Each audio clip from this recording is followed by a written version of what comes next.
মন্ত্রণালয় ও মাধ্যমিক উচ্চ শিক্ষার ভুলে কর্মচারীদের উৎসব ভাতা বৃদ্ধির প্রস্তাব ফাইল বন্দী হয়ে রয়েছে। যে উৎসব ভাতা বৃদ্ধি হওয়ার কথা ছিল সেই উৎসব ভাতার ফাইল বন্ধ হয়ে রয়েছে মাধ্যমিক উচ্চ শিক্ষার শিক্ষকদের। বেসরকারি স্কুল কলেজে কর্মরত শিক্ষক কর্মচারীদের উৎসব ভাতা বৃদ্ধির প্রস্তাব করেছিল মাধ্যমিক ও উচ্চ শিক্ষা অধিদপ্তর। সেখানে শিক্ষা মন্ত্রণালয় থেকে কেবল শিক্ষকদের ভাতা বৃদ্ধির চিঠি অর্থ মন্ত্রণালয়ে পাঠানো হয়। শিক্ষকদের ভাতা বৃদ্ধি পেলেও মন্ত্রণালয় এবং মাধ্যমিক উচ্চ শিক্ষার ভুলে কর্মচারীদের ভাতা বৃদ্ধির প্রস্তাবটি জটিলতায় পড়ে ফাইলবন্দি হয়ে আছে। এর ফলে আটকে গেছে তাদের উৎসব ভাতা বৃদ্ধির উদ্যোগও। যদিও উভয়ের ভাতা বৃদ্ধির জন্য যে অর্থের প্রয়োজন সেটি দিতে সম্মত হয়েছে অর্থ মন্ত্রণালয়।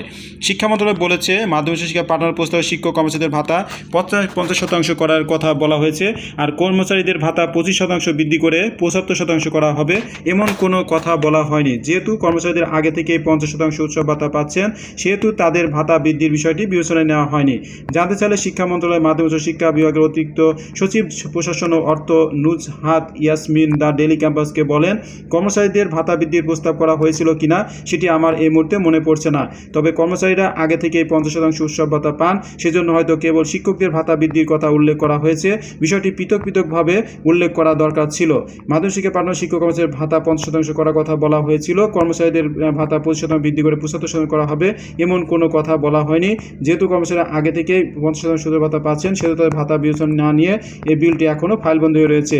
2024-25 অর্থবছর বেসরকারি শিক্ষা প্রতিষ্ঠানে নিযুক্ত শিক্ষক কর্মচারীদের ঈদুল আজহার উৎসব ভাতা বৃদ্ধিকরণের লক্ষ্যে বেসরকারি মাধ্যমিক বিদ্যালয়সমূহ বেসরকারি মহাবিদ্যালয়সমূহের ভাতা বাবদ সহায়তা থেকে 229 কোটি টাকা পুনঃ উপযোজন করা প্রয়োজন।